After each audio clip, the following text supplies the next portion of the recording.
are new to my channel, do subscribe it and make sure to hit the bell icon so that you would not miss any of my upcoming videos. Hello dear students, welcome back to Arena Tutorials. आज से हम लोग class 6 का नहीं class 7 का पढ़ाई start करेंगे because मेरे जितने भी स्टूडेंट्स हैं जो 6 से अभी 7 में प्रमोट हुए हैं they all were asking me कि मैडम अब क्लास 6 का तो आपने इतना हेल्प कर दिया, अभी क्लास 7 का भी हम लोग को पढ़ा दीजिए। एंड मैं भी पहले से सोच रखी थी कि जैसे क्लास 6 में हम लोग लाइक एक दूसरे का सपोर्ट करके जो भी पढ़ाई वढ़ाई किए हैं अभी 7th में भी सेम वैसे ही हम लोग करेंगे। एंड ये चैप्टर को स्टार्ट करने से पहले बिकॉज देखो नॉर्मली ये केमिस्ट्री का मैं चैप्टर आप लोगों का स्टार्ट कर रही हूँ, मेरे पास जो भी बुक अवेलेबल था मैं उसी से आप लोगों को पढ़ा रही हूँ। एंड सो हम लोग सबसे पहले केमिस्ट्री पढ़ेंगे। The first chapter is matter and its composition. ठीक है, बहुत इजी चैप्टर है ये वाला। इससे रिलेटेड अब जितने भी मेरे सब्सक्राइबर्स हैं मेनली ऑफ क्लास 6, अगर वो लोग मुझे फॉलो करते हैं तो उनको पता है कि क्लास 6 में भी मैटर से रिलेटेड एक चैप्टर था, चैप्टर नंबर 4 में। ठीक है, तो बहुत सारा रिलेटेड है बट यहाँ पर थोड़ा सा अलग तरीके से हम लोग पढ़ेंगे। अलग भी नहीं बोलूँगी मैं, वैसा ही है बट 7 के हिसाब से जो कोर्स में दिया है उससे रिलेटेड हम लोग आज पढ़ाई करेंगे। एंड वीडियो को स्टार्ट करने से पहले दोस्त who are new to my channel, जिनको नहीं पता मैं कौन हूँ, so I am Radhika Sharma and मैं अरीना ट्यूटोरियल्स में जो मेरा चैनल है इसमें मैं normally science subject and maths से रिलेटेड मैं लाइक टीचिंग देती हूँ।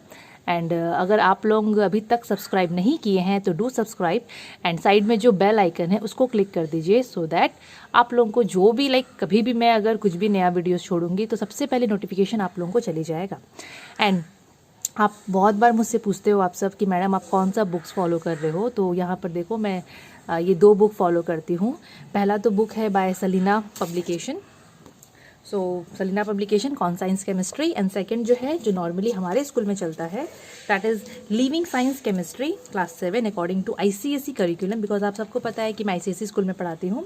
And this is written by Satyendra Malhotra and Ratna Sagar इसका पब्लिकेशन है। Now without wasting any time चलो अभी स्टार्ट करते हैं चैप्टर को पढ़ना। Very interesting and very simple chapter. So matter and its what composition. Matter, अभी जो बच्चे लोग क्लास 6 में पढ़े हो मैटर के बारे में, सब तो पढ़े होंगे ऑब्वियसली, उन सबको पता है कि मैटर क्या होता है, बट स्टिल अभी हम लोग को फिर से रिवाइज करना है। कल का बात हम लोग को याद रहता नहीं है तो बहुत सारी चीज़ भूल जाते हैं ना। सो मैटर का भी वही काम हम लोग करते हैं। अगर आप लोगों को ये चैप्टर को अच्छे से समझना भी है तो आप लोग स्टार्टिंग से लेकर पूरा एंड तक देखिएगा। अगर आप लोग बीच बीच में स्किप करके देखोगे तो फिर आप लोगों को ही दिक्कत होगा समझने में। सो इट इज़ मेनली और basically advisable to watch the video from starting to end. So matter देखो, when we look around us, हम लोग कभी भी जब आप लोग देखो अपने चारों तरफ देखो, आप लोगों को अलग अलग टाइप के चीज़ें देखने को मिलती है। जैसे कि हम लोगों को पेन, हम लोगों को प्लांट्स, हम लोगों को एनिमल्स, वाटर, सॉइल, स्टोन, बहुत सारी चीज़ें देखने को मिलती है। ठीक है, एंड ऐसे भी बहुत सारी चीज़ें हैं जिसको हम लोग घर में डे टू डे लाइफ में यूज़ करते हैं। जैसे कि मैं अगर ये पेन का बात कर दूँ, कॉपी का बात कर दूँ, वेजिटेबल्स का बात कर दूँ, स्लीपर, कपड़े जो हम लोग पहनते हैं, बुक, कार, ठीक है, शूज़, बैग्स, हम लोग स्कूल जाते हैं तो व्हीकल्स में जाते हैं, गाड़ी मोटर में जाते हैं, बस में जाते हैं, तो वो जितने भी चीज़ें हैं ये सब चीज़ें भी हैं वो अलग अलग शेप के अलग अलग साइज़ में अवेलेबल होते हैं। कुछ चीज़ें हमारे चारों तरफ लिविंग है जैसे कि प्लांट, एनिमल्स। कुछ चीज़ें हैं, कुछ क्या बहुत सी चीज़ें हैं जो कि नॉन लिविंग है जैसे कि वाटर हो गया, सॉइल हो गया, स्टोन हो गया, ये पेपर हो गया। ठीक है, तो अभी हम लोग ये जितने भी चीज़ें अपने चारों तरफ जिसका मैं आप लोगों को नाम बताई और जो देख रहे हैं, ये जितने भी चीज़ें हैं ना, ये सब का ना एक मास होता है। मास मतलब इनका एक वजन होता है। एंड ऑल ऑक्यूपाई स्पेस, जितने भी ये लोग हैं सब स्पेस ऑक्यूपाई करते हैं, मतलब जगह ऑक्यूपाई करते हैं। जैसे कि मैं ये पेन रखी यहाँ पर, अब ये पेन देखो, ये पेन इतना जगह ऑक्यूपाई किया, इस पेन का कुछ मास भी है, वजन भी है। इसमें से मैं जितने भी चीज़ों का नाम ली, आप लोग माइंड करना, आप लोग क्या करना, आप लोग खुद देखो। अगर एग्जाम्पल मैं पेपर का बात करूंगी तो ये पेपर का भी मास है, हाँ बहुत कम मास है, बट ये पेपर का भी मास होता है एंड ये पेपर भी इतना स्पेस ऑक्यूपाई कर रहा है। एंड मैटर का देखो, क्लास 6 तक हम लोग क्या डेफिनेशन पढ़े थे कि anything that has mass and occupies space, वो चीज़ जिसका मास होता है और जो स्पेस ऑक्यूपाई करता है, जो जगह लेता है। लेकिन ये तो हम लोग क्लास 6 तक पढ़े थे। अब क्लास 7 में एक नया चीज़ पढ़ेंगे। क्या है देखो, एक और यहाँ पर मैं ऐड कर रखी हूँ एक point that can be perceived by our senses, जिसको हम लोग अपने सेंस ऑर्गन से फील भी कर सकते हैं, ठीक है। So matter is anything that has mass and occupy space and can be perceived by our sense organ, उसको हम लोग क्या बोलेंगे, उसको हम लोग बोलेंगे व्हाट, मैटर, ठीक है। So matter is anything that has mass, occupy space and can be perceived by our sense organ और सेंसेस। तो इसका मतलब नॉर्मली क्या है कि matter is not only that which we can see और टच। देखो, मैटर का मतलब सिर्फ ये नहीं होता जिसको हम लोग अपने आँख से देख पा रहे हैं और खाली टच कर पा रहे हैं। मैटर वो भी है जिसको हम लोग फील कर पा रहे हैं। बेस्ट एग्जाम्पल उसका एयर है। अब एयर को तो हम लोग देख सकते नहीं हैं, बिल्कुल भी नहीं, बट हम लोग एयर को फील कर सकते हैं। कब? जब हवा चलता है। सो यहाँ पर ये जो सेंस ऑर्गन वाला जो मैं बात कर रही हूँ ना, ये आप लोग बेस्ट एग्जाम्पल एयर को लेके ही समझोगे। सो मैटर का मतलब सिर्फ ये नहीं है कि जो चीज़ हमको आँख से दिख गया और जिसको हम लोग टच कर पा रहे हैं वही मैटर है। नो, मैटर वो भी होता है जिसको हम लोग अपने सेंस ऑर्गन के थ्रू फील कर पा रहे हैं, परसीव कर पा रहे हैं। सो matter makes up all the materials around us. हम लोग के चारों तरफ जितना भी maximum most of the things जो है वो मैटर होता है। एग्जाम्पल देखो, कितना सारा एग्जाम्पल है, आप लोग अपने हिसाब से भी एग्जाम्पल लिख सकते हो। Books, food, clothes, chair, water, sun, moon, stars etcetera, बहुत सारी चीज़ें, ठीक है। अभी मैटर भी अलग अलग काइंड्स होते हैं, मैटर के भी अलग अलग काइंड्स होते हैं, या मैटर और भी अलग अलग टाइप्स के होते हैं, ठीक है। So mainly there are different kinds of matter. सच में बहुत अलग अलग टाइप का मैटर है। जैसे कि शूज़ एक अलग मैटर है, और आयरन एक अलग मैटर है, प्लांट एक अलग मैटर है। तो मैटर ऑब्वियसली अलग अलग काइंड का होता है। Now, not everything around us is matter. Very important point. हम लोग के चारों तरफ जितने भी चीज़ है, इसका तो ज़रूरी नहीं है, बिकॉज अभी तक देखो मैं आप लोगों को क्या बोली हूँ कि हमारे चारों तरफ ऑलमोस्ट जितने भी चीज़ है, मैं ये तो नहीं बोली हूँ ना कि सारे के सारे चीज़, मैं तो ऐसा नहीं बोली, मैं क्या बोली थी, ऑलमोस्ट जितनी भी चीज़ हमारे चारों तरफ हैं वो लोग मैटर हैं। लेकिन सारे चीज़ें, not everything around us is a matter. हम लोग के चारों तरफ जितने भी चीज़ें ना, ज़रूरी नहीं है कि हर एक चीज़ मैटर होगा। तो जो चीज़ मैटर नहीं होता मतलब क्या होगा, वो नॉन मैटर होगा। कैसे हमको पता चलेगा वो नॉन मैटर है? क्योंकि देखो, आप डेफिनेशन देखो। अब मैटर के बारे में हम लोग क्या पढ़े, जिसका मास होगा और नॉर्मली वो स्पेस ऑक्यूपाई करेगा। तो नॉन मैटर का अगर मैं बात करूँ तो नॉन मैटर क्या है? नॉन मैटर वो है जिसका मास भी नहीं होगा और वो स्पेस भी ऑक्यूपाई नहीं करेगा, उसका वॉल्यूम भी नहीं होगा, उसी को हम लोग बोलेंगे नॉन मैटर। तो यहाँ पर बहुत सारे एग्जाम्पल्स है, आप लोगों के बुक में भी एग्जाम्पल्स भरे होंगे। जैसे कि एग्जाम्पल में देख लो, टाइम, साउंड, सनलाइट। टाइम, हम लोग जो टाइम होता है ना, समय, वो स्पेस ऑक्यूपाई नहीं करता, ना उसका कुछ मास होता है। आप लोग खुद बोलो, टाइम का क्या मास होगा? कुछ मास नहीं होता उसका, ना वो कोई स्पेस ऑक्यूपाई करता है। साउंड, आवाज़, आवाज़ का भी कोई मास नहीं होता और ना ही वो कोई स्पेस ऑक्यूपाई, ना वो किसी को डिस्प्लेस भी नहीं करता, ना स्पेस ऑक्यूपाई करता है। Light, rainbow, energy, heat, electricity, तो ये सब नॉन मैटर्स के कैटेगरी में आते हैं। अभी वन ऑफ द सब्सक्राइबर्स वो मुझसे ये डाउट पूछे थे कि शैडो नॉन मैटर है, तो वो कैसे है, मुझे नाम याद तो नहीं है, सॉरी। तो नॉर्मली देखो, ये क्वेश्चन आ भी जाता है एग्जाम में, और बच्चों लोगों को लाइक थोड़ा एक्सप्लेनेशन, उनको रिटन एक्सप्लेनेशन चाहिए रहता है। तो मैं नॉन मैटर का मैं एक एक्सप्लेनेशन यहाँ पर लिख दी हूँ। देखो क्या है, यहाँ पर बोला गया है कि शैडो एक नॉन मैटर है। एग्जाम में आ जाता है shadow is a non matter, comment. तो शैडो एक नॉन मैटर है, परछाई। अब वो कैसे नॉन मैटर है? पहला कि शैडो का तो ऐसा कुछ वजन नहीं होता, ऑब्वियसली शैडो का कोई मास नहीं होता, उसका वजन है ही नहीं परछाई का। एंड दूसरा, जैसे जैसे हम लोग मूव करते हैं तो हमारा शैडो भी हमारे साथ मूव करता है। जैसे कि यहाँ पर अगर दिख रहा है शैडो, देखो मैं अगर अपना हाथ को मूव करूँगी तो मेरा शैडो भी मूव कर रहा है मेरे हाथ के साथ। तो shadow normally it does not displace anything in its path. इसके रास्ते में जो भी आता है ये उसको डिस्प्लेस थोड़ी ना करता है। ये तो इसका एक बोलोगे तो कोई ऐसा पर्टिकुलर इसका मतलब ये स्पेस ऐसे ऑक्यूपाई नहीं करता, ना ही इसका कोई ऐसे मास है। इसीलिए हम लोग शैडो को नॉन मैटर बोलते हैं। अगर एग्जाम में क्वेश्चन आता है कि heat is a non matter या time is a non matter, उसको बताओ कैसे, सो आप लोग को वहाँ क्या लिखना है कि time is a non matter because उसका दो चीज़ नहीं होता, क्या, it does not occupy any space, और दूसरा it does not have any mass. Now characteristics of matter. तो हम लोग बेसिकली देखो अभी मैटर के बारे में पढ़े, उसका डेफिनेशन में ही उसका कैरेक्टरिस्टिक्स है। तो basically there are two characteristics of matter. पहला होता है मास, दूसरा होता है वॉल्यूम। तो मास के बारे में मैं आप लोगों को बता दी हूँ, वजन, बट उसका ना डेफिनेशन एग्जाम में पूछता है। So mass means what? Mass is the amount of matter content in a body. जैसे कि सोच लो अगर ये एक बॉडी है, ठीक है, या कोई भी ऑब्जेक्ट है, इसमें कितना मैटर है उसी को मैं बोलूँगी मास। अगर सोच लो एक तो बॉडी है जो कि बहुत भारी है, ठीक है, बहुत भारी बॉडी है। अगर एक बॉडी भारी होगा तो उसके अंदर मैटर भी बहुत सारे होंगे। अगर एक बॉडी हल्का है तो उसके अंदर मैटर भी बहुत कम होंगे। अगर बॉडी भारी है तो मास ज़्यादा है। मास ज़्यादा क्यों होगा? बिकॉज उसमें मैटर ज़्यादा हैं। अगर एक बॉडी हल्का है मतलब मास उसका कम है। मास कम क्यों है? क्योंकि उसमें मैटर भी बहुत कम है। So normally mass is defined as the amount of matter contained in a body.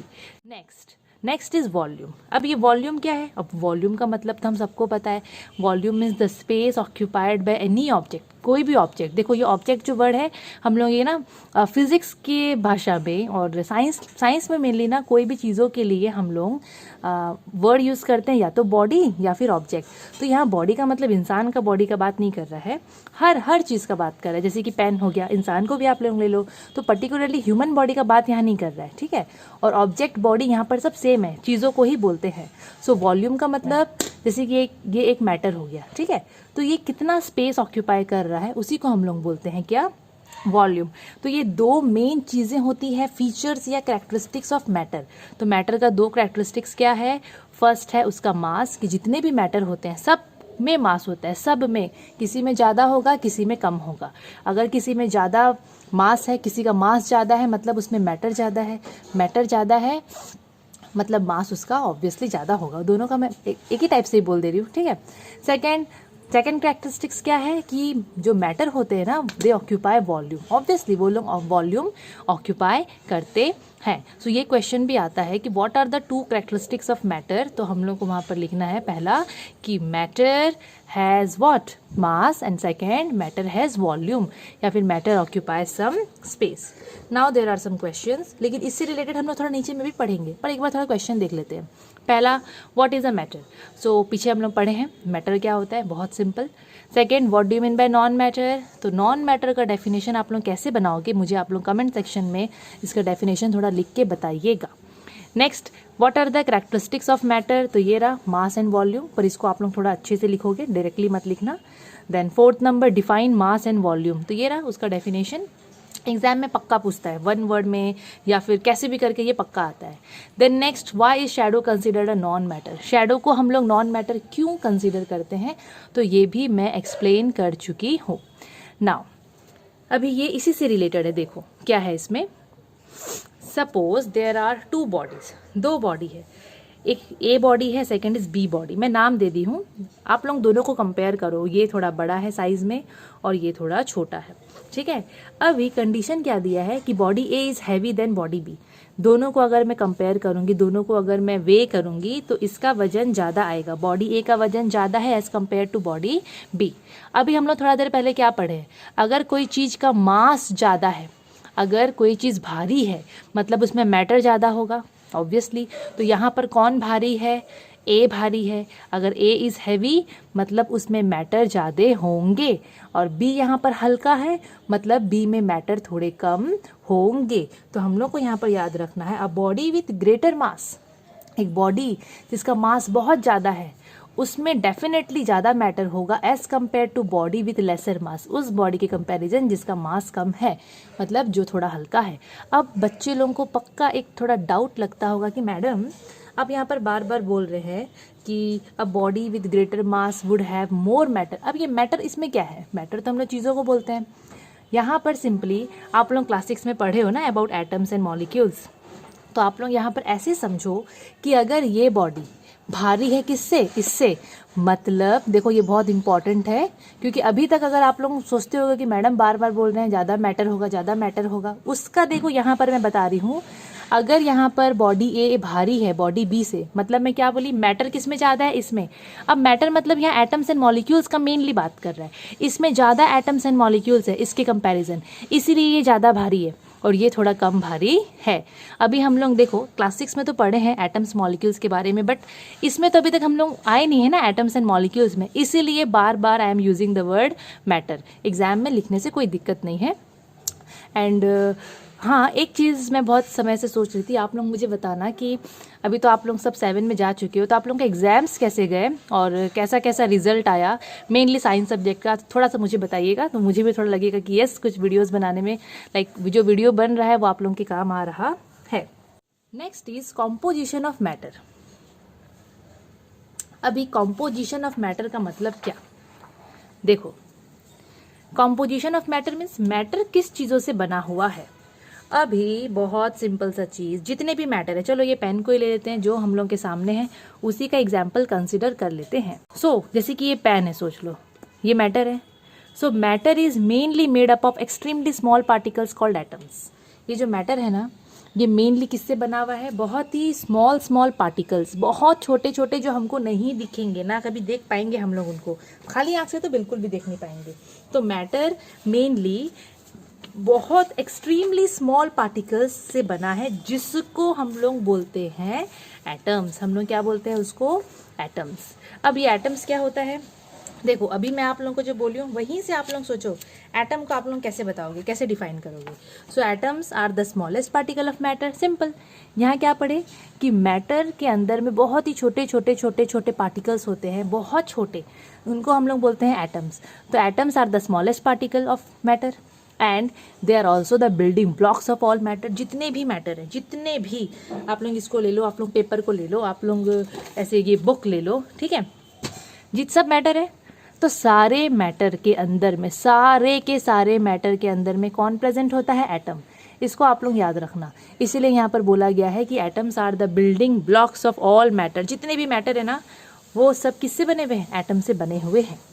Now atom के बारे में ना अच्छे से यहाँ पर थोड़ा पॉइंट्स में लिख दी हूँ, सब इंपॉर्टेंट है, अंडरलाइन भी कर दी हूँ। फिलअप्स के हिसाब से क्वेश्चन आता है, नेम द फॉलोइंग के हिसाब से आता है, और बहुत सिंपल सा चीज़ है, ऐसा नहीं कि आपको रट्टा मारना है, समझो इसको। Then an atom is the smallest possible unit of matter. Same चीज़ देखो, जो मैं यहाँ बोली थी कि एटम स्मॉलेस्ट पार्टिकल है मैटर का, उसको यहाँ थोड़ा अलग तरीके से क्या लिखे हैं, atom is the smallest particle, sorry, atom is the smallest possible unit of matter. Matter का सबसे छोटा पॉसिबल जो यूनिट होता है वो क्या होता है, मैटर होता है। अभी आया important line, that exhibits all the properties of that matter. मतलब देखो, सोच लो मैं ये पेन बना रही हूँ, जैसा भी पेन है ये, ठीक है, सोच लो ये एक तो पेन है। अभी ये मैटर हुआ, मैटर के अंदर में कौन होता है, ऑब्वियसली छोटे एटम्स होते हैं, ये सब छोटे छोटे एटम होते हैं। ये जो मैं एटम बना रही हूँ वो तो पेन का ही एटम है, पेन एक मैटर है। यही पेन के अंदर में जो इसके छोटे छोटे एटम हैं, अब मुझे बोलो, जैसे कि ये पेन का जो प्रॉपर्टी है, जो भी इस पेन का नेचर है, जो भी इस पेन का प्रॉपर्टी है, इसके अंदर में जो छोटे छोटे एटम्स हैं उनका प्रॉपर्टी भी ऐसा होगा कि नहीं होगा, पेन जैसा, ऑब्वियसली होगा। अब सोच लो मेरे पास यहाँ पर गोल्ड है, सोना है, और इधर मेरे पास सिल्वर है, चांदी, ठीक है। सोना को हम लोग गोल्ड बोलते हैं, चांदी को हम लोग सिल्वर बोलते हैं। आप लोगों को पता है, आई नो, बट फिर भी अगर किसी को नहीं पता है तो उनके लिए मैं बता दे रही हूँ। नाउ अभी गोल्ड जो है, गोल्ड भी तो एक मैटर है, यस और नो, उसका भी तो मास होता है, वो भी तो स्पेस ऑक्यूपाई करता है। तो गोल्ड अगर मैटर है, मतलब उसमें भी छोटे छोटे क्या प्रेजेंट होंगे, उसमें ऑब्वियसली एटम्स प्रेजेंट होंगे। अब गोल्ड का जो नेचर होता है, सोना का जो नेचर होता है, उसके अंदर के जो एटम्स हैं उनका भी तो वैसा ही प्रॉपर्टी होगा, उनका भी तो वैसा ही नेचर होगा, हाँ कि ना। इसीलिए यहाँ पर ये इंपॉर्टेंट पॉइंट लिखा हुआ है कि atom is the smallest unit of matter that exhibits all the properties of that matter. That exhibits all the properties of matter, वो मैटर का जो भी प्रॉपर्टी होगा उसके अंदर के एटम का भी सेम वैसा ही प्रॉपर्टी होगा। ये पेन का जो भी प्रॉपर्टी है, ये सिल्वर का जो भी प्रॉपर्टी है, इसके अंदर में जितने भी एटम है उनका प्रॉपर्टी भी वैसा ही मैच करेगा। क्लियर, आई होप इतना तो समझ में आ गया होगा। Now next this point, atoms usually do not have independent existence. अब इसका मतलब क्या, अभी देख लो, जैसे कि मैं एक सिंपल सा एग्जाम्पल दे के बोलती हूँ। अभी जो एकदम छोटे छोटे बच्चे होते हैं, क्या वो लोग इंडिपेंडेंटली रह सकते हैं? जो छोटे बच्चे हैं, जैसे कि आप लोग भी ले लो, आप लोग भी तो छोटे ही हो, क्या आप लोग अकेले आराम से क्या रह पाओगे इंडिपेंडेंटली? नहीं रह पाओगे, आप लोगों को भी डिपेंड करना पड़ेगा अपने पेरेंट्स में, for money, for everything, obviously करना पड़ेगा। वैसे ही जो ये एटम्स होते हैं ना, ये लोग भी ऐसे इंडिपेंडेंट अकेले नहीं रह सकते हैं। वेरी इंपॉर्टेंट लाइन, फिलिप्स में पक्का से ये क्वेश्चन दिया जाता है कि atoms usually do not have dash existence, तो इंडिपेंडेंट एग्जिस्टेंस, वो लोग अकेले रह ही नहीं पाते हैं। एटम्स लोग बेसिकली नहीं रह पाते। हाँ, कुछ कुछ एक्सेप्शन है, वो हम लोग बाद में पढ़ेंगे, बट अभी के लिए जो बेसिकली जो मेन जो कॉमन एक पॉइंट है, जनरल पॉइंट जो है वो क्या है कि जो एटम्स होते हैं ना, जैसे कि मैं यहाँ पर एटम्स बना रही हूँ, ये लोग ना अकेले नहीं रह सकते, ये लोग इंडिपेंडेंटली रह ही सकते नहीं हैं। इसीलिए ये लोग क्या करते हैं, दूसरी एटम के साथ ऐसे कंबाइन कर जाते हैं, मिक्स हो जाते हैं। ठीक है, एटम्स लोग नॉर्मली इंडिपेंडेंटली नहीं रह पाते, अलग से वो लोग नहीं रह पाते, इसीलिए दे कंबाइन विथ वन अनदर, एक दूसरे के साथ ना वो लोग ऐसे मिल के कोई दूसरा चीज़ में कन्वर्ट हो जाते हैं। ठीक है, एटम्स लोग अलग से नहीं रह पाते इंडिपेंडेंटली, तो वो लोग क्या करते हैं, अलग से तो रह नहीं पाएंगे, तो क्या करूं, किसी को तो खोजना पड़ेगा, so they combine with one another, एक दूसरे के साथ वो लोग ऐसे कंबाइन कर लेते हैं एंड कुछ और बन जाते हैं। तो वो जो कुछ और बनते हैं उसका नाम है मॉलिक्यूल, उसका नाम है मॉलिक्यूल। मतलब देखो, जैसे कि सोच लो ये एक एटम है, अभी तो मैं आप लोगों को बोली ये एटम अकेला नहीं रह सकता, बिल्कुल नहीं रह सकता, तो ये क्या करेगा, दूसरा एटम के साथ मिल जाएगा। ठीक है, ये दूसरा एटम के साथ कंबाइन कर लेगा और क्या बनाएगा, मॉलिक्यूल। क्या बनाएगा ये, मॉलिक्यूल। अब एटम को तो हम लोग देख सकते नहीं है, एटम काफ़ी छोटा होता है, बहुत बहुत टाइनी होता है। अब ये मत सोचना कि मॉलिक्यूल का स्पेलिंग बड़ा है तो मॉलिक्यूल को हम लोग देख सकते हैं, बिल्कुल भी नहीं। एटम जैसा ही छोटा होता है कौन, मॉलिक्यूल। पर हाँ, ये है कि मॉलिक्यूल एटम के कंपैरिजन थोड़ा बड़ा होगा, लेकिन इतना भी बड़ा नहीं है कि आप लोग उसको नेकेड आई से देख पाओगे। ऑर्डिनरी माइक्रोस्कोप से भी हम लोग नहीं देख सकते एटम्स एंड मॉलिक्यूल्स को, एकदम हाईली मतलब एडवांस्ड वैसा माइक्रोस्कोप चाहिए रहता है इनको देखने के लिए। So atoms do not have independent existence, so they combine with one another to form another minute particle, और ये लोग combine करके और भी like minute particle बनाते हैं, दूसरा minute particle जिसको हम लोग क्या बोलते हैं, molecule। अब पढ़ेंगे थोड़ा molecule के बारे में। So molecule, अब molecule को कैसे define करेंगे। So molecule mainly क्या है, देखो molecule भी matter का ही smallest part है। Yes, molecule is the smallest unit of matter which exhibits all the properties of that matter। पूरा वैसा ही है जैसे हमने एटम के बारे में पढ़े थे, पूरा वैसा ही है, लेकिन इसका एक अलग थोड़ा पॉइंट है कि मॉलिक्यूल्स लोग इंडिपेंडेंटली रह सकते हैं, दे हैव इंडिपेंडेंट एग्जिस्टेंस। ये लोग इंडिपेंडेंटली, बिकॉज ये लोग थोड़े बड़े हो गए। ऐसे सोचो आप लोग, देखो आप लोग कैसे याद रखना, मैं आप लोगों को एक तरीका बताती हूँ। हम लोग जैसे याद रखते थे, हम लोग एटम के बारे में पढ़े और अभी हम लोग पढ़ रहे हैं मॉलिक्यूल के बारे में। ठीक है, आई होप दिखता होगा। अच्छा, इधर ले आती हूँ। ओके, ध्यान से देखिए, एटम के बारे में क्या बताई मैं कि ये लोग इंडिपेंडेंटली नहीं रह सकते, इंडिपेंडेंटली ये लोग नहीं रह सकते हैं, कौन, एटम। मॉलिक्यूल्स के बारे में हम लोग क्या पढ़े कि ये लोग इंडिपेंडेंटली रह सकते हैं। मैं आप लोगों को एग्जाम्पल क्या दी थी, एटम का, छोटे बच्चे लोग। ठीक है, और कैसे आप लोग याद रखोगे, अभी एटम का स्पेलिंग देखो छोटा है एज कम्पेयर टू मॉलिक्यूल, और मैं आप लोगों को कैसे रिलेट की थी, छोटे बच्चे लोगों के जैसे। ठीक है, सॉरी, छोटे बच्चे लोगों से मैं रिलेट की थी इसको। सो एटम का स्पेलिंग इज स्मॉल, छोटा स्पेलिंग है, तो मतलब छोटे लोग हैं, तो ये लोग इंडिपेंडेंटली नहीं रह सकते। मॉलिक्यूल का स्पेलिंग थोड़ा बड़ा है, अब बड़े हैं ये लोग, तो ये लोग इंडिपेंडेंटली आराम से एग्जिस्ट कर सकते हैं।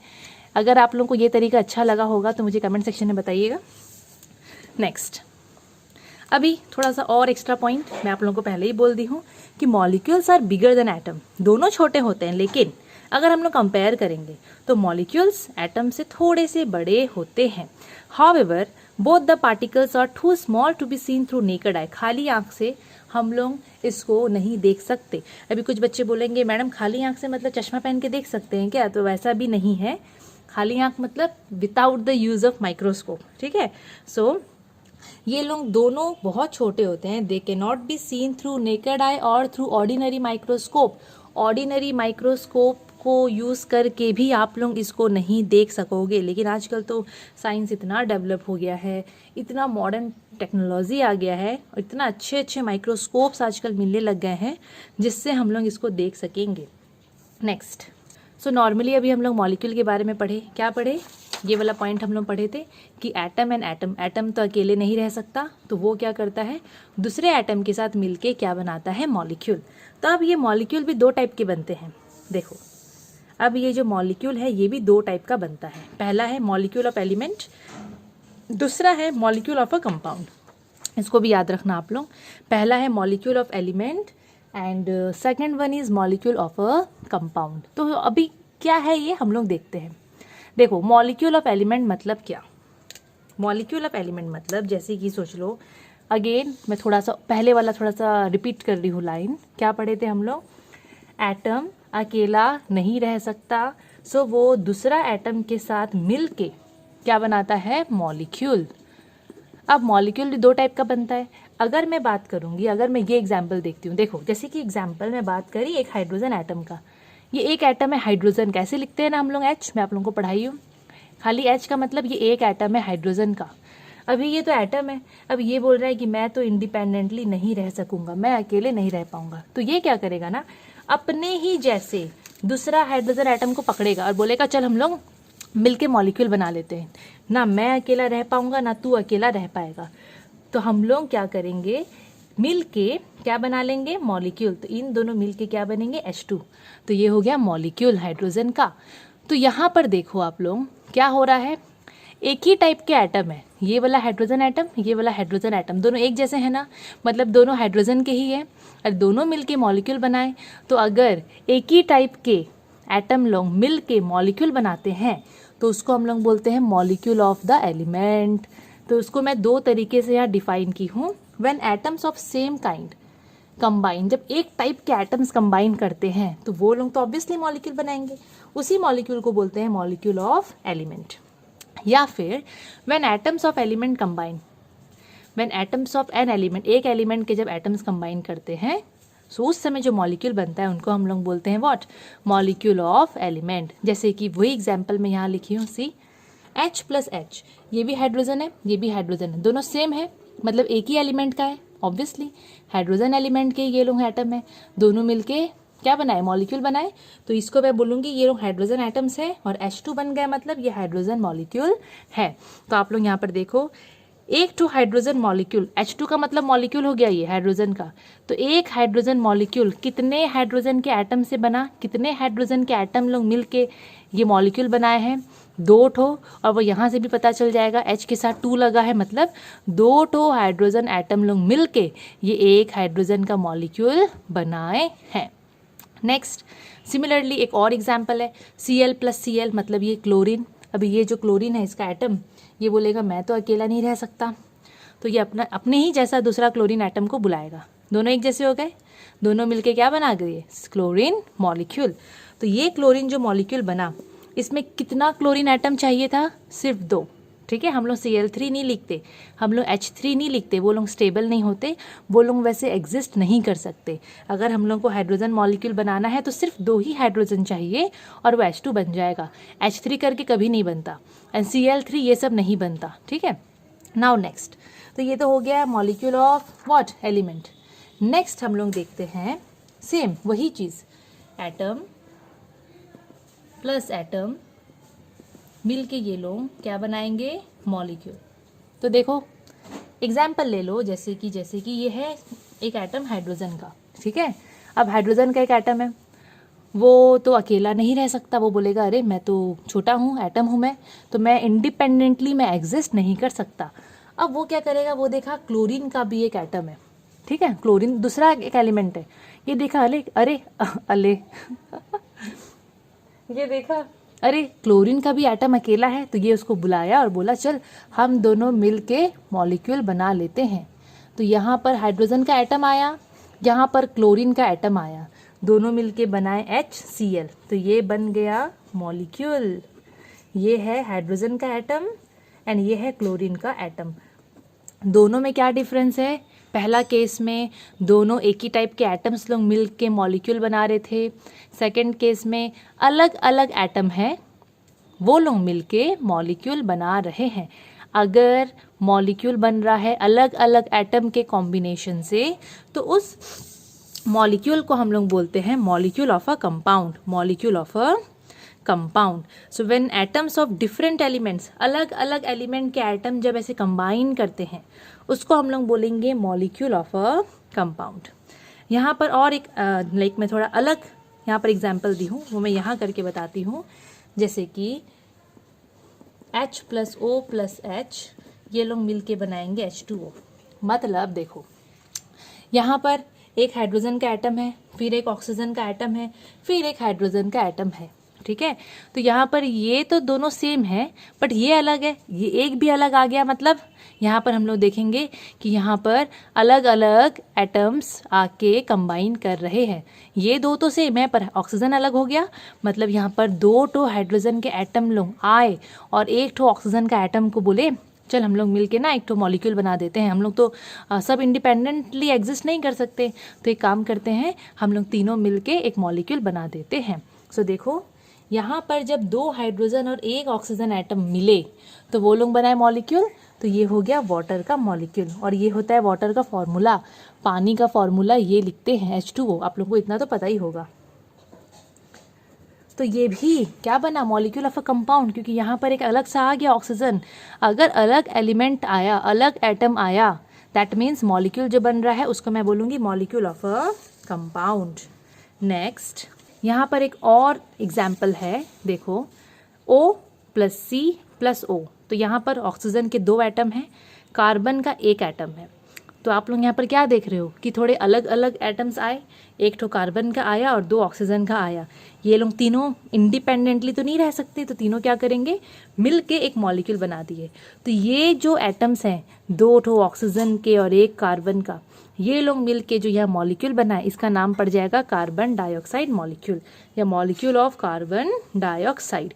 तो कभी भी अगर हम लोग मॉलिक्यूल ऑफ अ कंपाउंड का बात करते हैं तो आप लोगों को याद रखना है उसमें अलग अलग एटम्स आएंगे। लेकिन अगर मॉलिक्यूल ऑफ एलिमेंट का बात करेंगे तो एक ही टाइप के एटम्स लोग वहाँ पर कंबाइन करते हैं। Next, characteristics of particles of matter. अब हम लोग पढ़ेंगे कि जो हम लोग मैटर के बारे में बार बार पढ़ रहे हैं, उसके अंदर में जो पार्टिकल्स होते हैं, अब क्या पार्टिकल्स होते हैं, जस्ट हम लोग पढ़े हैं एटम्स एंड मॉलिक्यूल्स, ठीक है। तो उनका थोड़ा नेचर, उनका कैसा कैरेक्टरिस्टिक्स होता है, थोड़ा उसके बारे में हम लोग पढ़ेंगे। तो देखो, जैसे कि ना यहाँ पर मैं एक मैटर बनाई हूँ, और हम लोग पढ़े हैं ना कि मैटर के अंदर में छोटे छोटे एटम्स एंड मॉलिक्यूल्स होते हैं। तो यहाँ पर मैं छोटे छोटे ऐसे करके उसके पार्टिकल्स को बना दी हूँ, ठीक है। नाउ, तो पहला जो एक पॉइंट हम लोग को याद रखना पड़ेगा कि जितने भी मैटर होते हैं ना, जितने भी मैटर, सबके अंदर में स्मॉल स्मॉल ऐसे एटम्स एंड मॉलिक्यूल्स प्रेजेंट होते हैं, ठीक है। नाउ, पार्टिकल्स ऑफ मैटर, ये जो पार्टिकल्स है ना अंदर में, they have space between them. Basically देखो, नॉर्मली आगे आगे जैसे हम लोग पढ़ेंगे, मैं आप लोगों का डाउट्स क्लियर करूंगी, बिकॉज अभी मैं ये जो लाइन बोलूंगी पक्का आप लोग में डाउट आएगा, पक्का। तो पहला पॉइंट क्या है, यहाँ पर जितने भी पार्टिकल्स है मैटर के, उन सब के बीच में ना स्पेस होता है। दिख रहा है जगह, स्पेस मतलब जगह। थोड़ा आगे लेके आती हूँ मैं, दिखता तो होगा ऑब्वियसली। ये देखो, ये जितना भी जगह दिख रहा है यहाँ पर, ऐसा होता है। चाहे किसी में ज़्यादा जगह दिखे, कहीं कहीं पर कम रहता है, लेकिन जगह थोड़ा बहुत रहता है। सो जो पार्टिकल्स होते हैं मैटर के अंदर में जो एटम्स मॉलिक्यूल्स जो ये लोग प्रेजेंट होते हैं ना, उनके बीच में ना हम लोग को जगह देखने को, स्पेस देखने को मिलता है। उसी स्पेस को हम लोग एक नाम से बुलाते हैं, जिसको हम लोग या तो इंटर मॉलिक्यूलर स्पेस बोलेंगे या फिर इंटर पार्टिकुलर स्पेस बोलेंगे। इसको याद रखना कि जितने भी पार्टिकल्स हैं मैटर के, उनके बीच में ना स्पेस होता है, उसी स्पेस को बोलते हैं इंटरमॉलिक्यूलर स्पेस। ज़्यादा इंटरमॉलिक्यूलर स्पेस वर्ड ही यूज होता है, and second inter particular space. Next, particles of matter are always in random motion. ये जितने पार्टिकल्स हैं ना, देखो मैं बार बार पार्टिकल्स बोल रही हूँ, पार्टिकल्स का मतलब एटम्स एंड मॉलिक्यूल्स का ही बात कर रहा है। अच्छा, मैं जो एक बार में जब मैं इसका वीडियो बनाई थी नॉर्मली क्लास 6 का, सो किसी ने कमेंट किया था कि मैडम मैं बार बार मॉलिक्यूल्स बोल रही थी, तो ही सेड मैम वो एटम्स होते हैं, मॉलिक्यूल्स नहीं होते। सो नॉर्मली हम लोग जो यहाँ पर बना रहे हैं ना, मैं आप लोगों को क्या बोली कि मैटर के अंदर में एटम्स प्रेजेंट होते हैं, वही एटम कंबाइन करके क्या बनते हैं, मॉलिक्यूल्स। तो मैं अगर उनको एटम्स बोलूँ या मॉलिक्यूल्स बोलूँ तो पार्टिकल्स ही होंगे। समझ में आ रहा है ना। सो मेनली हम लोग वर्ड्स यूज़ कर सकते हैं। सो नेक्स्ट जो अभी ये जो पॉइंट है कि ये जितने भी पार्टिकल्स हैं मैटर के अंदर में, they are always in random motion. Random का मतलब इधर उधर इधर उधर, कोई पर्टिकुलर डायरेक्शन और स्पीड मतलब ऐसे उनका फिक्स नहीं रहता है। रैंडम मोशन मतलब कहीं पर भी वो लोग ऐसे ऐसे घूमते रहते हैं। तो ये जो पॉइंट है इसका मतलब है कि जितने भी पार्टिकल्स हैं किसके, मैटर के अंदर में, मेनली एटम्स एंड मॉलिक्यूल्स का बात कर रहे हैं, वो लोग तो रहते हैं। So they are always in random motion. वो लोग हमेशा इधर उधर खाली खाली घूमते रहते हैं। किसी में वो लोग बहुत स्पीड से घूमते हैं, कहीं कहीं पर वो लोग नॉर्मली हल्का हल्का घूमते हैं, और कहीं कहीं पर तो वो लोग बेचारे लोग घूम नहीं पाते, तो वो लोग ना खाली ऐसे ऐसे ऐसे ऐसे ऐसे ऐसे वाइब्रेट होते हैं। ठीक है।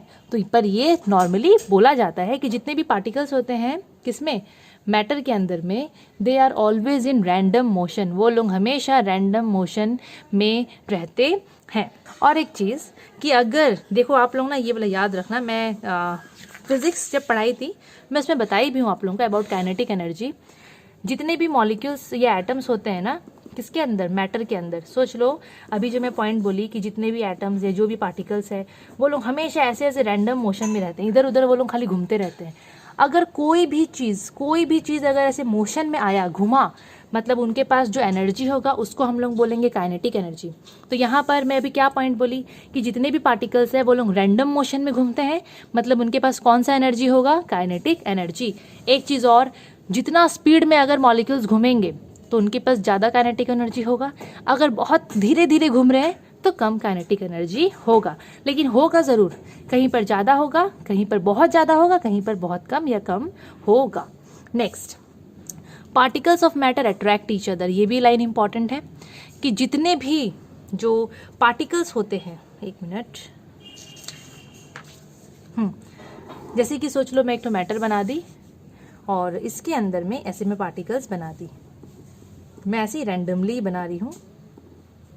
ओके, सो ये पॉइंट बोल रहा है कि तो जितने भी पार्टिकल्स होते हैं, जितने भी एटम्स एंड मॉलिक्यूल्स मैटर के अंदर होते हैं, according to this point, last point क्या बोल रहा है वो, कि जितने भी पार्टिकल्स या एटम्स या मॉलिक्यूल्स जो मैटर के अंदर होते हैं वो लोग हमेशा एक दूसरे को एक फोर्स के साथ ऐसे पकड़ के रखते हैं। They attract each other with the force of attraction. वो लोग एक अट्रैक्टिव फोर्स के साथ एक दूसरे को ना हमेशा ऐसे पकड़ के रखने का कोशिश करते हैं। उसी फोर्स को एक नाम से बुलाया जाता है जिसका नाम है inter molecular force of attraction. किसी किसी में ये फोर्स ज़्यादा होता है, किसी किसी में क्या होता है ना, बहुत देखो क्योंकि एक ही टाइप के मैटर तो नहीं होते ना, पूरी दुनिया में बहुत सारे होते हैं। तो ऐसे बहुत सारे मैटर हैं जिसमें ये जो फोर्स ऑफ अट्रैक्शन है ना, मतलब अंदर में जो मॉलिक्यूल्स है वो लोग पूरा टाइट से ऐसे पकड़ के रखते हैं एक दूसरे को। किसी किसी में हल्के हल्के फोर्स से वो लोग घिसते हैं और किसी किसी में तो बहुत कम फोर्स होता है, लेकिन होता है, बहुत कम भी हो सकता है फोर्स, कहीं कहीं पर ज़्यादा भी हो सकता है, कहीं कहीं पर बहुत ज़्यादा हो सकता है। तो ऐसा आप लोग मत सोचना कि मैडम अगर यहाँ पर बोले हैं कि जितने भी मैटर है उसके अंदर में जितने भी पार्टिकल्स है वो लोग हमेशा एक दूसरे को एकदम ऐसे फोर्स के साथ पकड़ के रखते हैं। मैं आप लोगों को इसीलिए ये बात भी बोल रही हूँ, कहीं कहीं पर बहुत ज़्यादा फोर्स ऑफ अट्रैक्शन होता है, कहीं कहीं पर बहुत कम होता है, कहीं कहीं पर मीडियम फोर्स ऑफ अट्रैक्शन होता है। उसी फोर्स ऑफ अट्रैक्शन को एक नाम से बुलाते हैं जिसको हम लोग क्या बोलते हैं, इंटरमॉलिक्यूलर फोर्स ऑफ अट्रैक्शन।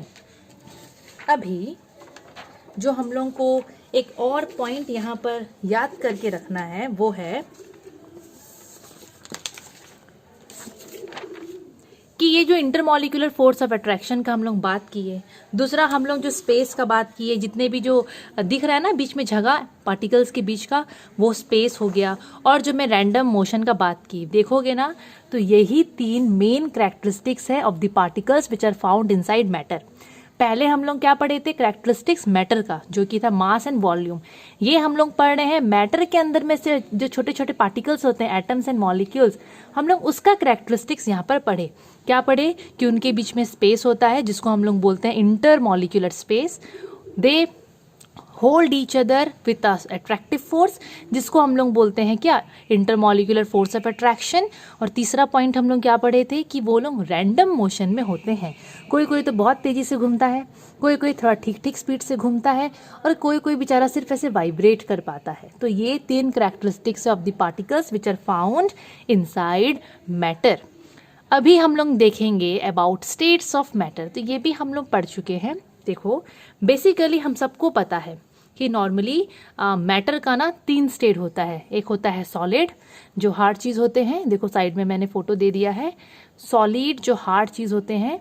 अब हार्ड चीज़ में हम लोग का आ जाएगा पेपर भी आ जाएगा, फ़ोन का स्टैंड भी आ जाएगा, कैमरा स्टैंड आ जाएगा, कैमरा आ जाएगा, एंड बुक्स आ जाएंगे, बहुत सारी चीज़ें, पत्थर आ जाएंगे, रॉक आ जाएंगे, ठीक है, टेम्पल, ये सब आ जाएंगे सॉलिड में। Then second state of matter is liquid, जिसको हिंदी में ना नॉर्मली तरल पदार्थ बोलते हैं। अगर मैं राइट बोल रही हूँ तो तरल, यस तरल पदार्थ बोलते हैं मेनली ना, वो जो फ्लो कर पाते हैं, लिक्विड जैसे कि पानी एंड जूस, पेट्रोल, मिल्क, ये सब। एंड थर्ड जो स्टेट है ना वो है गैस। तो आप लोग एयर ले लो, आप लोग हाइड्रोजन ले लो, आप लोग ऑक्सीजन ले लो, ये सब आएंगे गैसियस स्टेट ऑफ मैटर में, ठीक है। अभी ये स्टेट्स ऑफ मैटर तो मैं पहले बता दी, पर एक और पॉइंट जिससे पहले, मतलब जो अभी आप लोग सुनो, कि द स्टेट ऑफ मैटर जो सॉलिड लिक्विड गैस है, ये एक्चुअली डिपेंड करता है intermolecular space and force of attraction में। ये जो 2 चीज़ है ना, इसी से ही हम लोग बता सकते हैं कि मैटर का कौन सा स्टेट के बारे में हम लोग बात कर रहे हैं। First state of matter is solid, तो इस सॉलिड के बारे में हम लोग डिस्कस करेंगे। तो देखो मैं नॉर्मली यहाँ पर सॉलिड स्टेट ऑफ मैटर का इस टाइप से बनाई हूँ डायग्राम। सॉलिड में आप लोग पेन को ले लो, जितने भी हार्ड चीज़ें ना आप लोगों के चारों तरफ, वो सब सॉलिड के कैटेगरी में आएंगे। अब सबसे पहला बात कि सॉलिड में पार्टिकल्स, मतलब वो इसके एटम्स एंड मॉलिक्यूल्स कैसे रहते हैं। सो ये चीज़ आप लोगों को पूरा दिमाग में लाइक फिट कर लेना है, क्या कि सॉलिड में एटम्स, मॉलिक्यूल्स या उसके पार्टिकल्स जो भी है, they are very tightly packed, they are closely packed. देखो मैं कैसे बनाई हूँ इसको, एक बार मैं इसको आगे ले आती हूँ, आप लोग थोड़ा ध्यान से देखो कि मैं इसको कैसे बनाई हूँ। कितने पास पास है ना एटम्स, इसके पार्टिकल्स लोग, ये चीज़ आप लोगों को हमेशा याद रखना है। ऐसा मतलब हमको सॉलिड में ही देखने को मिलेगा, एकदम tightly packed particles, tightly packed molecules. अभी आप लोग यहाँ पर देखो, पहला में मैं क्या लिखी हूँ, इंटरमॉलिक्यूलर स्पेस। इंटरमॉलिक्यूलर स्पेस मतलब ये पार्टिकल्स के बीच में जो जगह दिख रहा है उसका बात हो रहा है यहाँ पर। तो आप लोग खुद एक बार देख के बताओ कि इसके अंदर सॉलिड में ऐसे तो एटम्स लोग एकदम पास पास प्रेजेंट है, तो इसमें स्पेस ज़्यादा दिख रहा है आप लोगों को कि कम दिख रहा है? ये क्या हो रहा है? यस, ऑब्वियसली आप लोगों को कम देखने को मिलता होगा। तो ऐसा ही होता है, सॉलिड में हमेशा इंटरमॉलिक्यूलर स्पेस बहुत बहुत कम मिलता है। कहीं कहीं पर तो ऐसा लिखा रहता है नेग्लिजिबल, ना के बराबर स्पेस देखने को मिलता है। किसमें? सॉलिड में। अभी यहाँ पर सॉलिड में देखो जितने भी पार्टिकल्स है, ये लोग कैसे एकदम क्लोजली पैक्ड है या फिर टाइटली पैक्ड है, इनके बीच में स्पेस भी नहीं है। जैसे कि एक मॉलिक्यूल इधर है तो दूसरा पूरा उसके ऐसे पास में है, एकदम ऐसे पास में है। एक मॉलिक्यूल इधर, दूसरा इधर, दोनों एकदम पास में है। अगर दोनों पास में, तीसरा भी सोच लो इधर से लग गया पास में, चौथा भी इधर से पास में लग गया, तो सॉलिड में क्या होता है ना, मॉलिक्यूल्स लोग एकदम टाइटली पैक्ड होते हैं। अगर वो लोग एकदम टाइटली पैक्ड होते हैं तो उनके बीच में जो फोर्स ऑफ अट्रैक्शन है, देखो ये बहुत टाइट है कि नहीं है, एकदम स्ट्रांग है कि नहीं है ये फोर्स ऑफ अट्रैक्शन। तो यहाँ पर in second point I have written intermolecular force of attraction. ये जो अट्रैक्शन है, क्योंकि वो लोग बहुत पास में है तो उनके बीच में ना बहुत स्ट्रांग फोर्स ऑफ अट्रैक्शन होता है, बहुत ही स्ट्रांगली वो लोग एक दूसरे को पकड़ के रखते हैं। किसमें? सॉलिड में। तो इंटरमॉलिक्यूलर फोर्स ऑफ अट्रैक्शन एकदम स्ट्रांगेस्ट, एकदम हाईएस्ट, सबसे ज़्यादा देखने को मिलता है सॉलिड में। एंड यहाँ के मॉलिक्यूल्स को हम लोग खुद देख सकते हैं, atoms molecules, they are tightly packed. Particles लोग इतने पास पास होते हैं, जगह तो बिल्कुल नहीं है। तो क्या ये लोग अपना जगह छोड़ के, जैसे कि एक मिनट, यस, जैसे कि इसका बात करते हैं, ये वाला का। अब क्या ये वाला पार्टिकल अपना जगह छोड़ के इधर तक जा पाएगा? कौन सा? ये वाला। देखो क्या यहाँ पर जगह दिख रहा है बेचारा को जाने के लिए? नहीं है ना। तो ऐसा होता है हर सॉलिड में, पार्टिकल्स लोग, मॉलिक्यूल्स लोग इतना पास होते हैं कि particles are not free to move. वो लोग अपना जगह छोड़ के दूसरी जगह जा ही नहीं पाते, वो लोग सिर्फ अपने जगह में ऐसे ऐसे ऐसे ऐसे करके वाइब्रेट करते हैं। तो मैं आप लोगों को याद करो, जो हम लोग कैरेक्टरिस्टिक्स पढ़े थे किसका, पार्टिकल्स का मैं आप लोगों को बोली थी कि यहाँ पर पार्टिकल्स लोग रैंडमली मूव करते हैं, लेकिन मैं ये भी बोली थी कि ज़रूरी नहीं है कि हर मैटर में पार्टिकल्स लोग इधर उधर पूरा भागेंगे। किसी किसी में बहुत भयंकर भागते हैं, किसी किसी में धीरे धीरे भागते हैं, और कहीं कहीं पर वो लोग ऐसे ऐसे वाइब्रेट करते हैं। तो वो जो वाइब्रेट करने वाला बात मैं बोली थी वो मैं सॉलिड्स के लिए बोली थी, ठीक है। सो यहाँ पर सॉलिड में मॉलिक्यूल्स लोग सिर्फ और सिर्फ वाइब्रेट करते हैं अपने मेन पोजीशन में। मतलब अगर सोच लो मॉलिक्यूल यहाँ पर है ना, तो वो खाली अपने ही ऐसे ऐसे ऐसे ऐसे वो वाइब्रेट करता है। और यहाँ पर मॉलिक्यूल्स लोग इतने पास होते हैं बिकॉज इस पे स्पेस भी नहीं होता, दे आर टाइटली पैक्ड, तो इनका ना एक डेफिनाइट शेप एंड वॉल्यूम आ जाता है। जैसे कि ये पेन का एक डेफिनेट शेप है कि नहीं है, ये पेन का डेफिनेट वॉल्यूम भी है। अगर मैं आप लोगों को बोलूँगी आप लोग आंख बंद करो और आप लोग सोचो कि पेन कैसा दिखता है, तो आप सब बता पाओगे पेन का शेप क्या है। पेन एक सॉलिड है, इसलिए हम लोग उसका पर्टिकुलर शेप बता पाएंगे, बिकॉज पेन जो कि एक सॉलिड है उसमें पार्टिकल्स लोग एकदम पास पास रहते हैं, फोर्स ऑफ अट्रैक्शन ज़्यादा रहता है। बोल के सॉलिड जितने भी सॉलिड है उनको एक पर्टिकुलर शेप, एक पर्टिकुलर वॉल्यूम मिलता है। एंड इसी चक्कर में सॉलिड्स लोग रिजिड भी रहते हैं। रिजिड मतलब थोड़े हार्ड रहेंगे एंड इनकम्प्रेसिबल, इनको हम लोग कंप्रेस नहीं कर सकते हैं। अभी इतना अंदर एक्सप्लेनेशन में मैं नहीं जाऊँगी। क्लास 6 का जो वीडियो है मैटर का, मैं उसका लिंक यहाँ पर दे दे रही हूँ डिस्क्रिप्शन बॉक्स में। अगर आप लोगों को इसका रीजनिंग जानना है, क्योंकि वो चीज़ भी तो मैं ही पढ़ाई हूँ, सेम रीजन है वहाँ पर, तो आप लोग एक बार उसको फॉलो कर लेना, तो आप लोगों को रीजंस भी पता चल जाएगा। Now some examples of solid. तो सॉलिड के बहुत सारे एग्जाम्पल हैं, जैसे कि पेन ले लो, जैसे कि ब्रिक ले लो। ब्रिक मतलब आप लोगों का ईंटा, चॉक, वुड एटसेट्रा, बहुत सारे एग्जाम्पल्स हैं। आप लोग अपने हिसाब से भी बहुत अलग अलग एग्जाम्पल लिख सकते हैं। Next, so the next state of matter, जो नेक्स्ट स्टेट है मैटर का वो है लिक्विड। लिक्विड मतलब पानी, वाटर वही पानी, juice, milk, kerosene, petrol etcetera etcetera. तो लिक्विड्स वो भी मैटर है। अब मैटर है तो उसके अंदर भी पार्टिकल्स होंगे। पार्टिकल्स मतलब कौन? Atoms and molecules. तो उसमें कैसे होते हैं पार्टिकल्स, थोड़ा वो हम लोग देख लेते हैं। देखो लिक्विड में ना सॉलिड से कंपैरिजन आप लोग खुद कंपेयर करो। हाँ, ये है सॉलिड, ये है लिक्विड। इसमें देखो पार्टिकल्स लोग कितने पास पास हैं, बिल्कुल भी जगह नहीं है बीच में, बट यहाँ पास होते हैं पर स्पेस भी देखने को मिलता है, ठीक है। सो लिक्विड में मेनली पार्टिकल्स वो लोग लेस टाइटली पैक्ड होते हैं। जैसे कि सॉलिड में भयंकर टाइटली पैक्ड थे ना वो लोग, यहाँ पर लेस टाइटली पैक्ड जगह हम लोग को देखने को मिलता है। हम लोग को मिल रहा है ना देखने को इंटरमॉलिक्यूलर स्पेस, इसलिए मैं यहाँ पर ऐसे बनाई हूँ ताकि आप लोगों को पता चले कि जितने भी लिक्विड्स हैं the molecules are less tightly packed as compared to solid। अभी इनका स्पेस देखने को मिल रहा है ना, जैसे कि सोच लो एक मॉलिक्यूल इधर है तो दूसरा ना थोड़ा ऐसे है, तीसरा थोड़ा इधर से लगा हुआ है, इस टाइप से। तो इनके बीच में ना फोर्स ऑफ अट्रैक्शन है पर उतना स्ट्रांग नहीं है। सॉलिड में वो लोग ऐसे थे, अभी लिक्विड में ना वो लोग थोड़े इस टाइप से हैं, थोड़े इस टाइप से हैं, ठीक है। तो फोर्स ऑफ अट्रैक्शन इनके बीच में है पर उतना नहीं है जितना सॉलिड में है या सॉलिड में था। तो यहाँ पर स्पेस तो हम लोग को खूब देखने को मिल रहा है एज कम्पेयर टू सॉलिड, लेकिन अगर मैं फोर्स ऑफ अट्रैक्शन का बात करूँ तो वो थोड़ा सा कम रहता है। क्यों कम रहता है, उसका क्या रीज़न है, आप लोग मेरे को कमेंट सेक्शन में बताओ कि क्यों इनमें फोर्स ऑफ अट्रैक्शन थोड़ा कम है सॉलिड से। जल्दी से आप लोग कमेंट सेक्शन में बताइए। और यहाँ पर देखो पार्टिकल्स लोग, उनके बीच में थोड़ा जगह देखने को मिल रहा है ना, तो यहाँ पर पार्टिकल्स लोग, आप लोग मुझे खुद बताओ क्या यहाँ के पार्टिकल्स लोग अपना जगह छोड़ के इधर उधर थोड़ा घूम पाएंगे? सोचो आप लोग, यहाँ का स्पेस देखो। अब वही चीज़ अगर मैं सॉलिड का बात करूँ, सॉलिड में देखो तो यहाँ पर क्या पार्टिकल्स लोग अपना जगह छोड़ के दूसरी जगह जा पा रहे थे? नहीं। यहाँ पर बताओ क्या पार्टिकल्स लोग अपना जगह छोड़ के दूसरी जगह जा पाएंगे? तो ऑब्वियसली जा पाएंगे। क्यों? क्योंकि यहाँ पर स्पेस है, जगह है। तो पार्टिकल्स लोग आराम से, उतना भी आराम से नहीं पर आराम से वो लोग अपना जगह को छोड़ के they are free to move, ठीक है। अगर they are free to move, अगर पार्टिकल्स लोग आराम से मूव कर पा रहे हैं, मतलब वो लोग फ्लो भी कर सकते हैं। यस और नो? लिक्विड फ्लो करता है कि नहीं करता है? लिक्विड फ्लो करता है। लिक्विड फ्लो करता है मतलब लिक्विड के मॉलिक्यूल्स लोग अपना जगह से दूसरी जगह चेंज कर पाते हैं। Next, they are slightly compressible. वो लोग स्लाइटली कंप्रेसिबल होते हैं। इसके लिए भी आप लोग क्लास 6 का वीडियो को आप लोग चेक कीजिएगा। एंड लिक्विड्स का ऐसे कोई पर्टिकुलर शेप नहीं होता। अगर मैं आप लोगों को बोलूँगी पानी का शेप बताओ, आप लोग नहीं बता पाओगे। अगर मैं आप लोगों को बोलूँगी मिल्क का शेप बताओ, जूस का शेप बताओ, तो हम लोग नहीं बता पाएंगे। इसलिए नहीं बता पाएंगे बिकॉज लिक्विड का कोई शेप नहीं होता। क्यों नहीं होता? क्योंकि यहाँ पर पार्टिकल्स लोग उतने पास पास नहीं होते। देखो पार्टिकल्स लोग अगर ऐसे बहुत पास पास है ना, सॉलिड में अगर एकदम पास पास है तो वो लोग ना वो चीज़ को, सॉलिड को एकदम पर्टिकुलर शेप दे पाते हैं, लेकिन लिक्विड में तो वो लोग थोड़े दूर दूर है और इधर उधर ऐसे घूम पाते हैं, तो वो लोग ना लिक्विड को पर्टिकुलर शेप नहीं दे पाते हैं।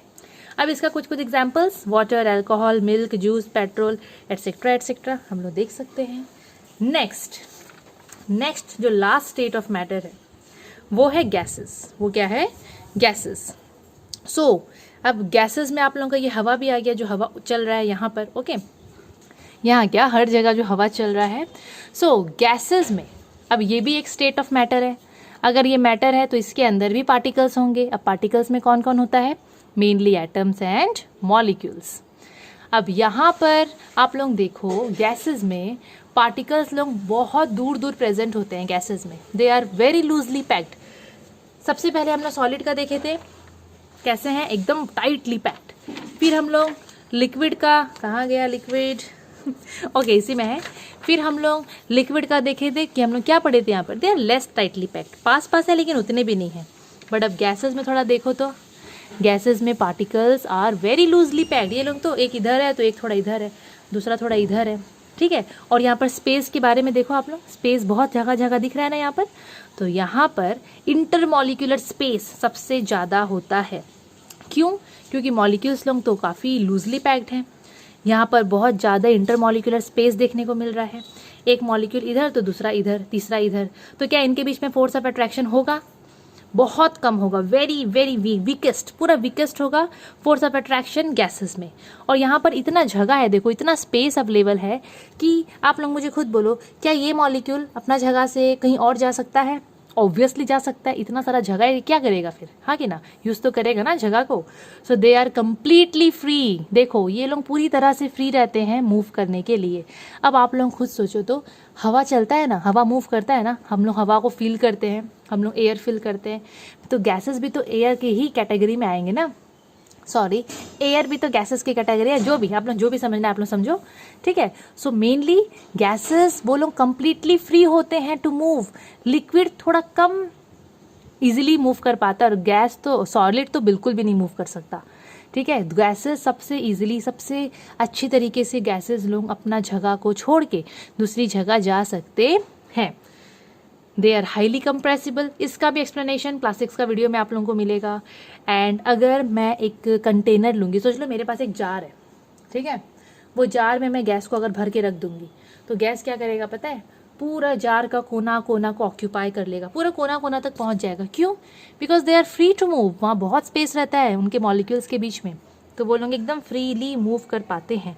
अभी जैसे कि सोचो हम लोग जैसे कि देखना, कभी कभी जैसे स्कूल से आते हैं, ठीक है, या आप लोग कहीं भी ऐसे गुजर रहे हो तो किसी किसी के घर के बाहर से देखना बहुत अच्छा, लाइक सब्जी छोंकने का या कुछ खाना बनता है तो बहुत अच्छा स्मेल बाहर तक आता है। आप लोग भी फील किए होंगे ये चीज़ें, ठीक है। या फिर मम्मी बना रही है कोई चीज़ किचन में, तो आप लोग अपने रूम में पढ़ रहे हो तो वहाँ तक पूरा स्मेल आ जाता है। तो वो क्यों होता है? उसको हम लोग एक्चुअली बोलते हैं डिफ्यूज़न। ये भी चीज़ क्लास 6 का वीडियो में है, आप लोग देख सकते हो। उसको हम लोग बोलते हैं डिफ्यूज़न। डिफ्यूज़न का मतलब है जैसे कि गैस के पार्टिकल और वो जो स्मेल है, जैसे कि मैगी का स्मेल है या जो भी स्मेल है, वो लोग ना ऐसे करके एकदम मिक्स हो जाते हैं। अब मैगी से भी तो गैस निकल रहा है ना, वो जो स्मेल निकल रहा है वो हवा में, वो क्या कर रहा है? वो भी तो गैस टाइप का ही है वो। और गैस का प्रॉपर्टी क्या है कि वो लोग एकदम इजीली मूव कर सकते हैं। तो वो जो मैगी से या वो जो खाना से जो अच्छा सा जो अरोमा निकल रहा है, वो भी हवा में ऐसे ऐसे करके मूव कर रहा है, और ये हवा जो चल रहा है वो भी ऐसे ऐसे मूव कर रहा है। दोनों पूरा ऐसे मिक्स हो जाते हैं और हमारे नाक तक पहुंच जाते हैं। सो मेनली जो गैसेस होते हैं वो लोग बहुत ईजिली एक जगह से दूसरा जगह मूव कर पाते हैं। Some examples are hydrogen, oxygen, बहुत सारे एग्जाम्पल है। एयर ले लो, ऑक्सीजन ले लो, नाइट्रोजन ले लो, कार्बन डाइऑक्साइड ले लो, ऐसे बहुत सारे हैं एग्जाम्पल्स जो हम लोगों को मिल जाएंगे, और आप लोग अपने हिसाब से भी ऐड कर सकते हो एग्जाम्पल्स। नाउ चैप्टर तो ऐसे ख़त्म हो गया है, बट स्टिल देखो ये थोड़ा सा है पढ़ा हुई चीज़ें हैं। देखो इसको क्या है, अगर मैं बात करूँगी अबाउट इंटरमॉलिक्यूलर स्पेस, अगर मैं स्पेस का बात करूँगी, मैं एक बार यहाँ बना देती हूँ, बनाने का भी दरकार नहीं होगा, आप लोगों को तो पता ही होगा, बट स्टिल बना देते हैं। उसमें क्या है, सोच लो ये सॉलिड है, ये लिक्विड है, ये गैस है। ज़्यादा नहीं बनाऊंगी, एकदम थोड़ा थोड़ा बना रही हूँ मैं।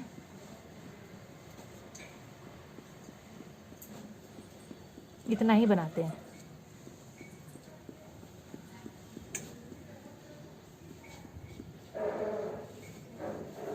ओके, ये सॉलिड है, ये लिक्विड है and this one is gas. अभी इन तीनों में आप लोग इसको इतना छोड़ दो, इसको सिर्फ आप लोग इतना ही कंसिडर करना। इन तीनों में सबसे ज़्यादा स्पेस किस में देखने को मिल रहा है? इंटरमॉलिक्यूलर स्पेस, ऑब्वियसली इसके मॉलिक्यूल्स के बीच में, उसके बाद इसमें, और इसमें तो बहुत कम देखने को मिल रहा है। तो अगर मैं कंपेयर करूँगी किसको, तीनों को, सॉलिड को, लिक्विड और गैस को, तीनों को, तो सबसे ज़्यादा इंटरमॉलिक्यूलर स्पेस किस में देखने को मिलेगा? गैस में, देन लिक्विड, देन सॉलिड।